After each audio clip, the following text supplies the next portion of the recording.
Hello, you're very welcome to the virtual Art and Craft Christmas Fair with Search Press. My name is Grahame Booth and I'm going to be doing a little demo for you today.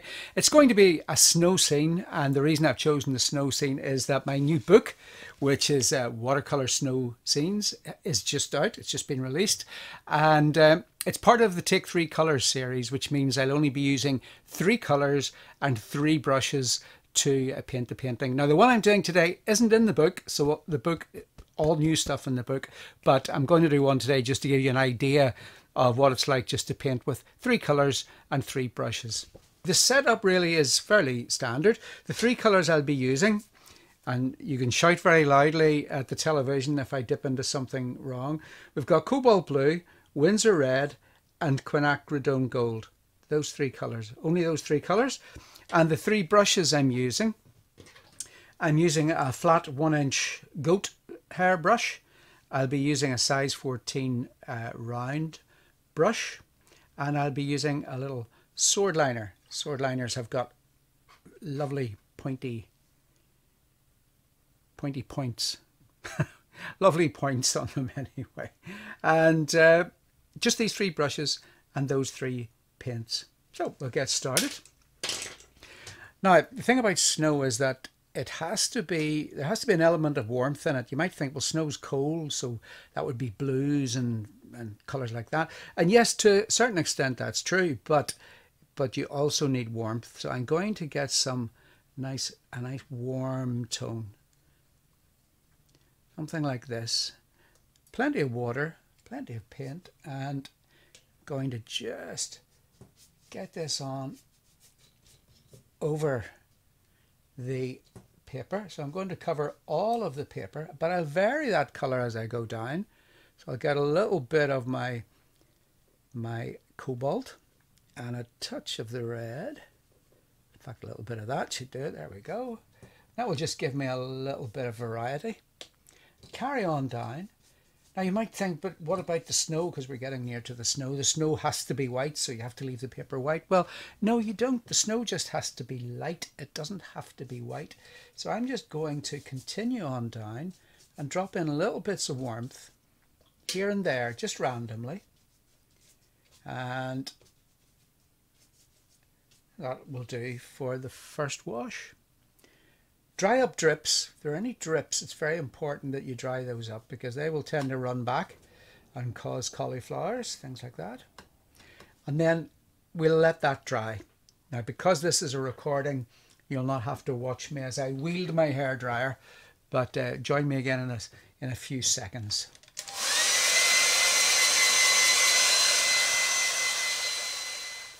Now, it's a good rule of thumb to begin at the back of the subject, so as far away as possible, and then work up to the foreground. So we've got a field here, snow-covered field here, and we've got some trees, shrubs behind that. So I'm just going to use mostly the cobalt for this,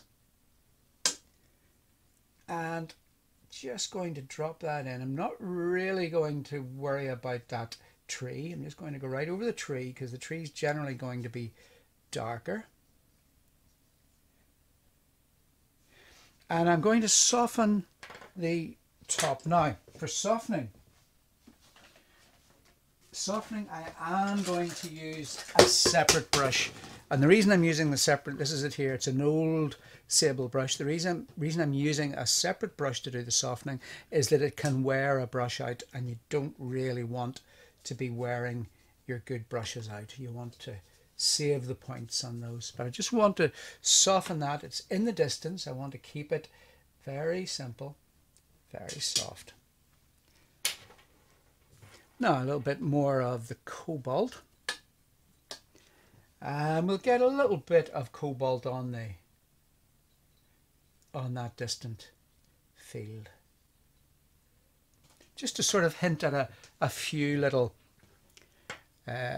shadows in the snow, really. And again, I'm going to soften that because it's still in the distance.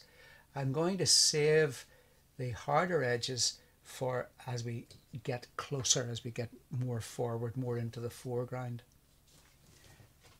There we go.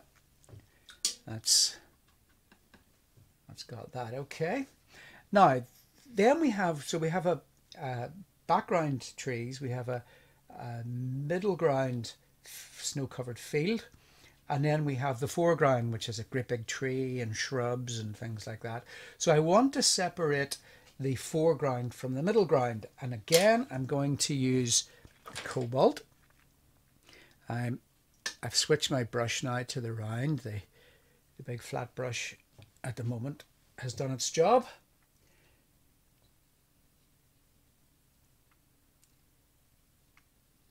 So I'm painting around the edge of the foreground snow, but I want variety into this, so I'm going to use some of that original sky colour and just drop a little bit of it in. But again, soften, keep things slightly soft. Up here at the edge, soften. Dry up the drips.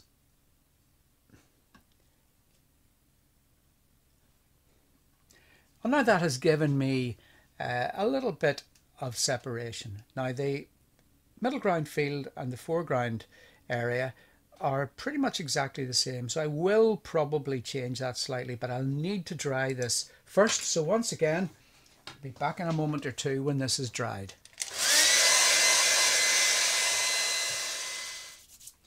Okay, so we're back again, and this area has now dried, so I can now think about the trees that are slightly, I've got a great big tree at the left here, and I've got a smaller tree just to the right, and I'm going to put a couple of these slightly more distant trees in.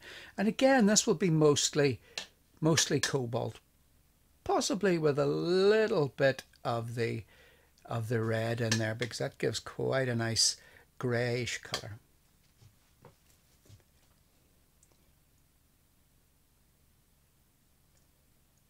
Just using the tip of the brush. Now there's only so far I can go with this brush, so I'm going to change to my little sword liner brush, because it will allow me to do lots of nice thin branches.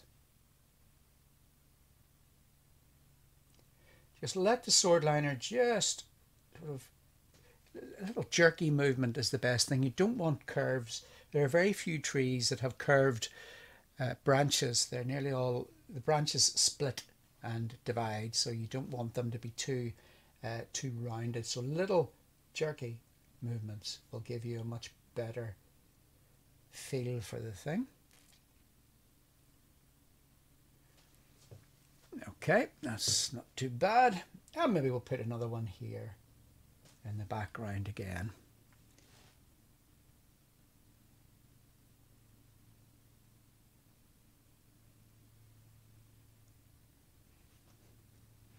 And say the sword liner is a super brush for this, because it has such a fine point. Now all my brushes that I'm using today all come from Rosemary Co, and Rosemary Co produces great brushes, lovely brushes, at a good fair price too. Now be careful, it's very easy to overdo all these little twigs, because it's quite fun to do. So I don't want to overdo that, but I have been careful to allow the two sort of semi-distant trees to mingle together. So some of the little branches and twigs, you wouldn't necessarily be absolutely sure whether they're from the left tree or the right tree. Again, over here a bit, just a couple more. I did say it was good fun. And then I want some bigger, darker shrubs here, sort of hedge really. So again, I'm going to use all three colours here, because if I use the blue, then mix the red, that will give me a grey. But if I then add some of the yellow, then I start to get some nice greenish colours, and a bit more red would make that more brownish colours. Using the side of the brush, notice the way I'm holding the brush between my thumb and forefinger, and then just with a motion like this,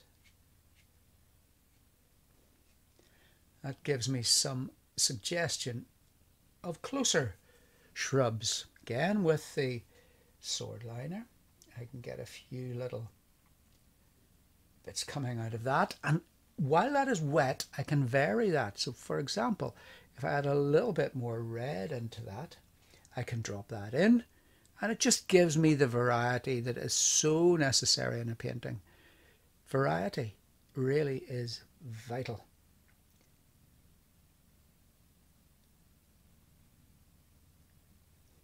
So little bits of that just dotted around so that we get a variety. Maybe now if it looks like that, that's perhaps a little bit, it's not drifting far enough for me. So what I'm going to do is just take my softening brush, make sure it's almost dry, and I can use that just to tease some of that colour over a little bit. So the colour hasn't really drifted as much as I would like. I'm using this almost dry brush. Just, you can see how dry it is with the little marks that I'm making here, and that will create the variety that I'm looking for there. Now if we go back over to this side again with these three colors, it's amazing just how many different hues you can get from these three colors. It's quite extraordinary. Okay, so here again, side of the brush. Now I'd quite like a little bit of autumn colour in here. You'll always get a little bit of autumn colour left. And the big advantage is that it gives that little bit of warmth. Now there's a couple of ways of applying it. I can just put a few little dots, or I can use splatter. A little bit of splatter will give quite a random feel to things. And it's much quicker than just doing lots and lots and lots of little dots. Now because this is relatively dark, I will paint around my tree. Always a good idea that if something disappears behind something else, it should reappear as well. If it doesn't reappear, it tends to, it looks a little bit strange, a little bit odd. And we'll have a couple of little tufts of grass coming out of the snow there.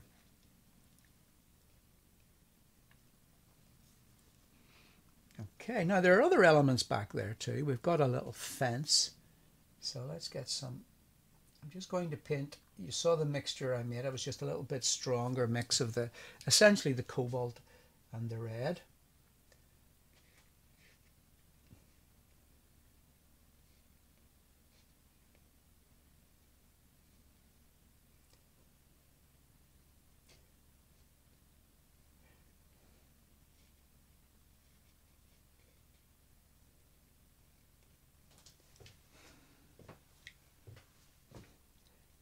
Maybe one more.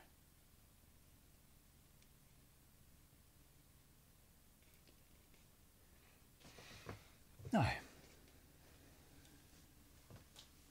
okay, so that's given me some middle ground interest now, and you can see the nice variety of colour that really helps to, what we need to get to, in order for the snow to look light, we need to get some darks in, and when we get the darks in, that helps the snow look white and bright. Okay, we'll let that dry, and then we'll go back to it and start thinking about the great big foreground tree. Now just while I'm waiting for that to dry, I can tell you a little bit more about the fair. There'll be lots of demonstrations like this. There'll be lots of competitions for signed books. There's also a competition for hand cream, but make sure you put the hand cream on after you finish painting. Hand cream on watercolour paper is not a good idea. So there's all those things to look forward to with the fair, and lots of other demonstrations, as I say, like this one. Right, back to the picture.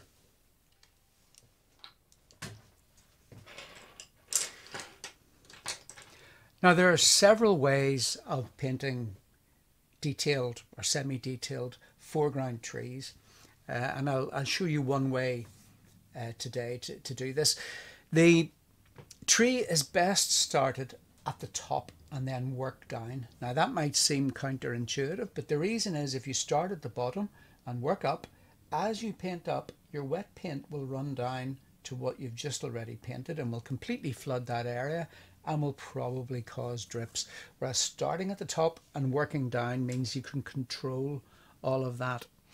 So let's see, again, we've got the mixture more or less of the cobalt and the red. Now I'm going to take this brush almost dry, and I can get a little bit of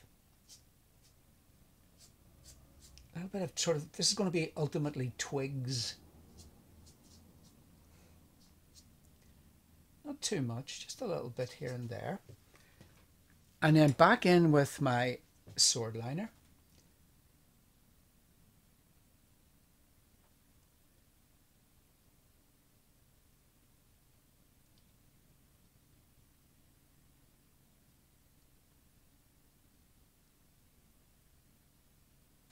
And then just paint that back.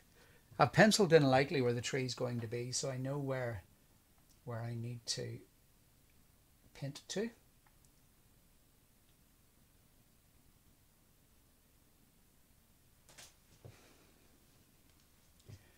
I'll just paint the other side as well.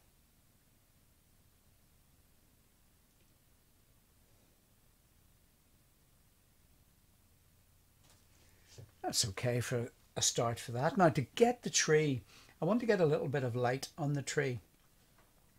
And I think I'd like some light on the left. That way I can get a shadow coming down and over the snow. So if I want to do that, there are a couple of ways of doing it, but this way works quite well. So if I run my brush down the shadow side, and then I can rinse that, or I'll just use the softening brush for this, and run the softening brush down the other side, what will happen is that the colour will just gently drift across. Oops, dipped into ultramarine there, tut tut. I think I got away with it, nobody noticed. And then I can reinforce the dark side. Now this is still damp, so it means that we get some nice soft blends, which is what we want, because the tree, I don't want that. That's much too hard edged. So I'm just going to take my almost dry brush and just soften that a little bit. And we'll bring some of that colour across with this dry brush. And that's giving me a reasonable suggestion of a trunk of a tree. Now, just to be, my right side there is a little bit ragged, so I'll just tidy that up a little bit. There we go. Again with the softening brush, just feather that out a little bit. There we go. We'll work on down with that then. And wet line to the left. There we go, there it drifts across very nicely. And while that's doing its own thing, I can get a few extra little branches in. Remember, there'll be branches in the front of the tree as well as coming from the sides or the back.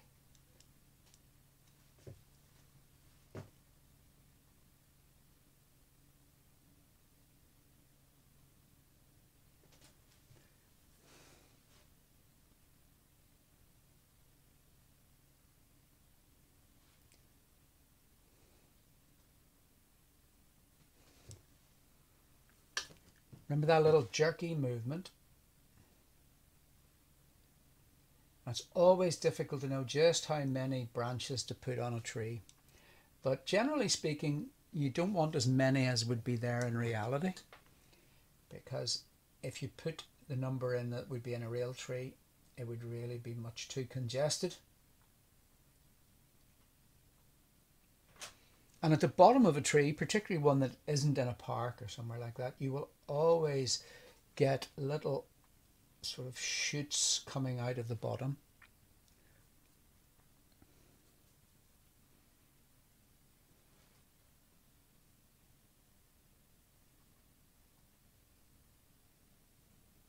Remember, from the front as well.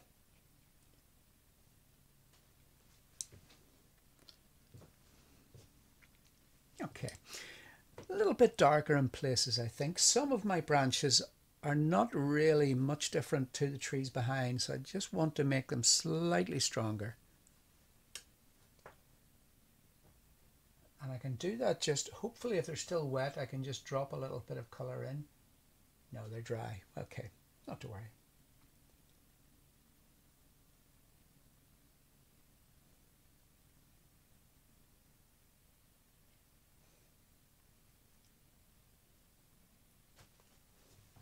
Okay, now with that, then we'll get some more of the sort of autumn leaf colour in.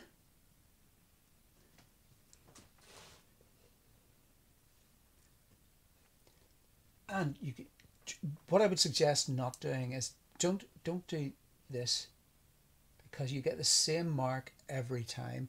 Instead, if you're painting your leaves on, try to do it in different ways. So try to make each leaf a slightly different shape. So you can put them on by hand, or indeed you can use the splatter again. Now the splatter, as I say, gives the random spread of leaves, but it also it's quicker, and it gives you this nice looseness to the subject. So we're doing pretty well here. We've got down to this bottom third. So now in the bottom third, I want to try to get something to suggest the shape of our snow. So the snow is coming down the bank, across the path, and then up the bank on the other side. So we can use shadow to describe this. So let's get some shadow color. So again, the cobalt, I'll just use almost pure cobalt. There was perhaps a little bit of that color in my brush, but by and large it is pure cobalt. So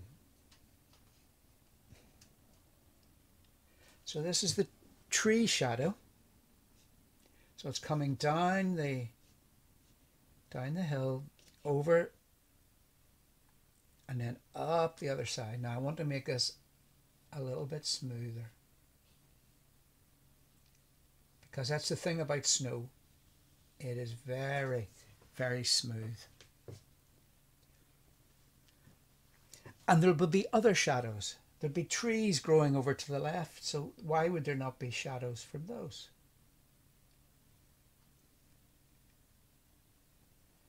As well as from this tree, we would have the side branches.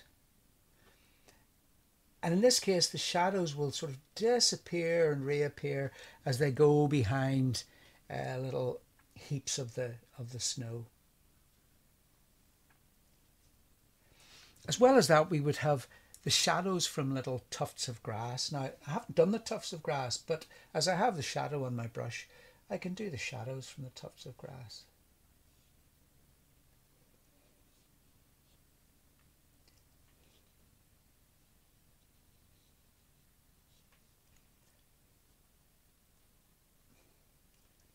It looks a bit strange when you've got these little blue shapes, but it will look okay.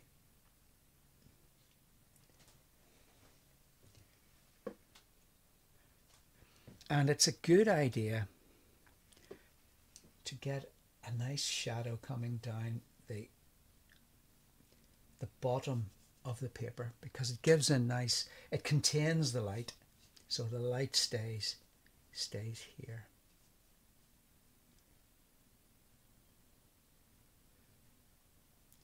So just lean on the brush and then lift it slightly, and that will give you that nice thin and then thicker and then thinner again. Now for the little tufts of grass.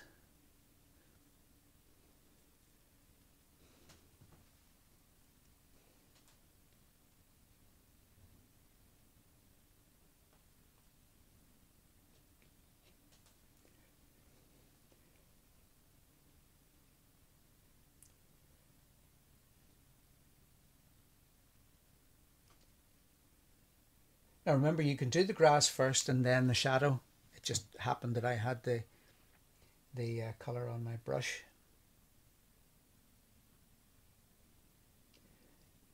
And indeed, we'll do a few extra ones.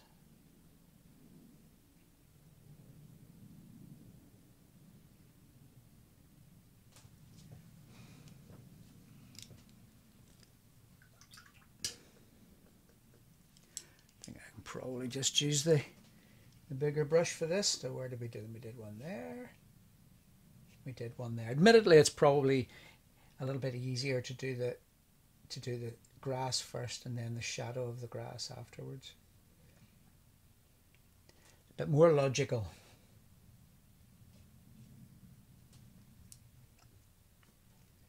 But this then helps to describe the slope, helps to describe the shape of the snowfield.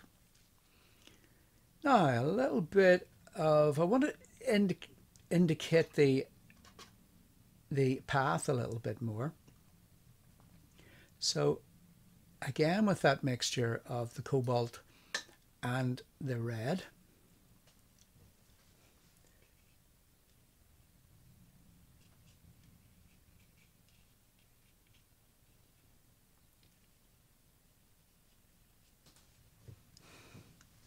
so it's a little hint of a track.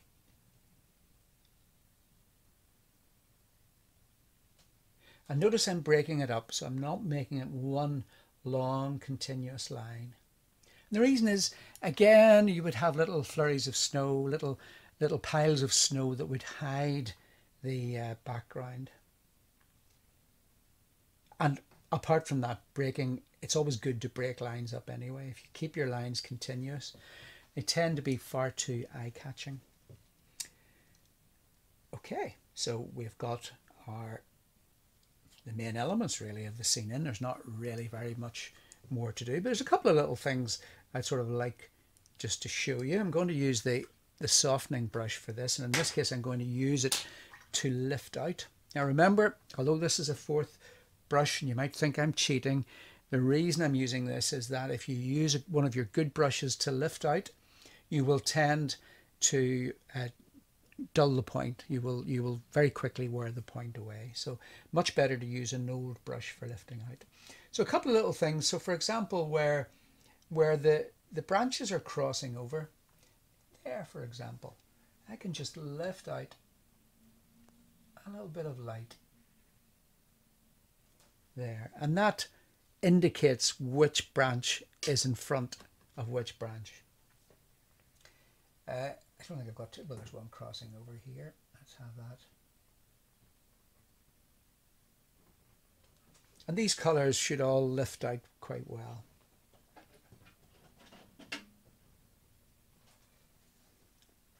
In the background here, we could have little bits of light. So for example, our fence post, it could be a little bit lighter as it comes down. So we just lift it out a little bit from our background. Our little side shoots, we can lighten those where they're crossing the fence post behind. What you can also do is, if I get a little bit of kitchen roll, you can use the kitchen roll, you can use the brush to sort of scrub, and then you can use the kitchen roll to remove the lighter part that you've just lifted. So all these little extras, each one on their own is doing very, very little, but together they start to create a more interesting overall effect. So it would be very easy just to leave the painting as it is, but these extra little, we'll call them details, they help to create added interest.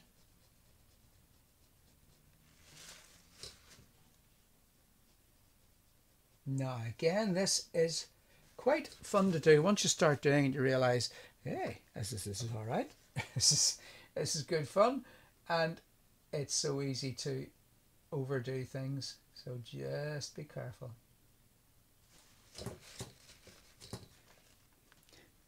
And the other thing is, it helps to break up this area. So for example, here we have a little a little piece of grass coming up. So you can't see it in front of that dark background, but if I just lift it out, just with a gentle scrubbing action, then you can see it in front of the background dark mass.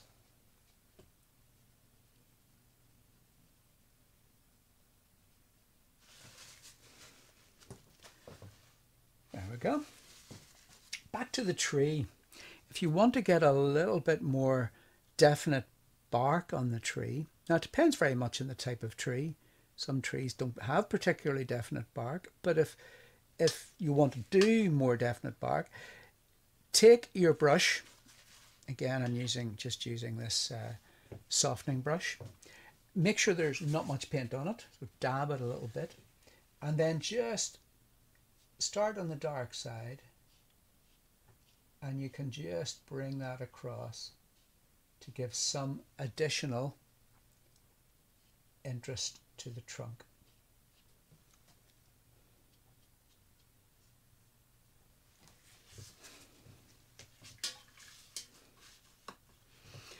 Now then, let's see, we've covered lifting out, we've covered the shadows, so you can see the light on the snow. You can also see where we had that warm tone from the first wash, how that helps to make the snow scene actually quite warm.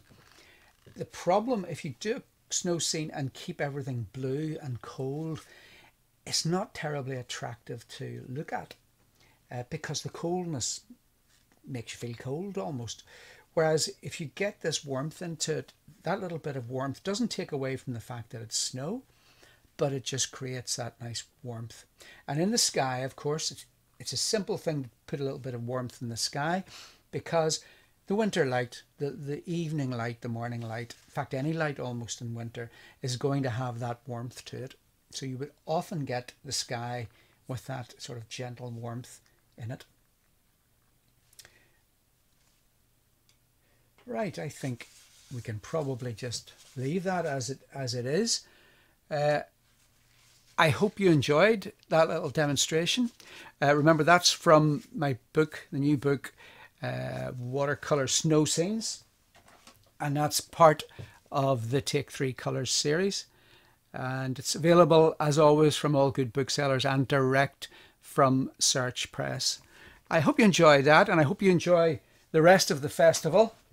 And keep painting, keep those brushes wet. Bye.